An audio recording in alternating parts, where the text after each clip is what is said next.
The California Drought. Not just a problem for California, but America as well. We will take a look at what the drought is, how bad it's impacted California, and what you can do to help save our water.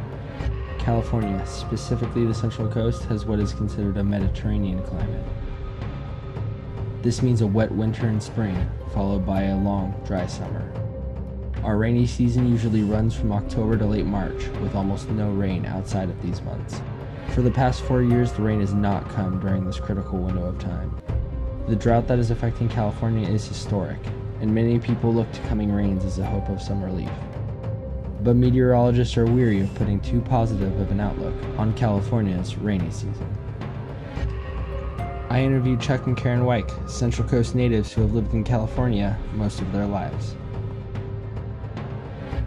Have you personally noticed the effects of the drought? Well, obviously there's a visual, like the lake is down. It's shocking to go on a hike and go to some of the places that we used to go to where there was waterfalls and streams and everything's just dry. The effects of the drought are definitely noticeable. Take Lake Oroville for example. You can see the water line has decreased by an incredible amount. The San Luis Reservoir is an artificial lake in Merced County.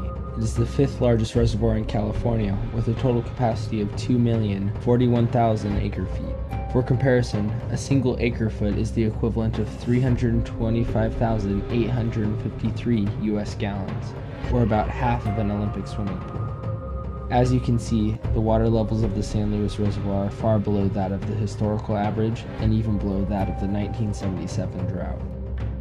The guy I was talking to, the gentleman, he was saying that it would take 30 years to 30 inches of water a year to replenish the aquifers around here because they're just being depleted that low. They're having to go lower and lower. California's reservoirs are getting dangerously low.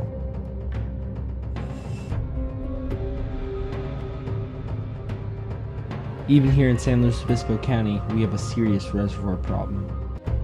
Lake Nacimiento, a popular weekend spot, is down to 17% of its total capacity. Whale Rock Reservoir, near Morro Bay, is only at 34% of its total capacity. And the Salinas Reservoir, otherwise known as Santa Margarita Lake, is at a frightening 12% of its total capacity. What are some changes that the drought has caused? Well, obviously there's a visual, like the lake is down. The Atascadero Lake used to be a popular spot to go fishing and relax and enjoy the water. But since the drought and lack of rainfall, the lake has laid barren. Hopefully when we get as much water as they're predicting, we'll have a lake again. I don't know if it'll fill, but I definitely see water in it. Definitely see that we will have a lake again. Karen is a part of the Friends of the Atascadero Lake, an organization that works towards bettering the lake and cleaning it up. Here's what she had to say. Yeah, it's a local organization of people that call themselves the Friends of the Lake that have taken it upon them to say this is a valuable asset of the city and what can we do to help. And so there's been fundraising and different work day events where you can donate your time and go down and help. Water conservation is an important step in keeping California's water around. Replacing old appliances with more efficient models, including toilets and shower heads, is a great way to reduce your water impact. Taking shorter showers can also help, as well as turning off the sink while brushing your teeth. I asked the Wykes what they have done to conserve water. I don't wash my car as much, but actually not a whole lot. Pretty minor. We've been preparing for the drought for years. Well, I always was a water conservationist, even when times were good. But since I'm definitely use the shut-off valve on the shower, so I don't let the water just run. One of the things I feel better about is when I don't wash my cars, driving around with dirty cars.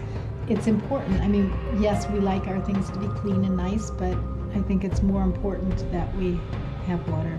We must all do what we can to save this valuable resource and keep water in California for the coming generations. No one wants to see a dry lake or an empty river.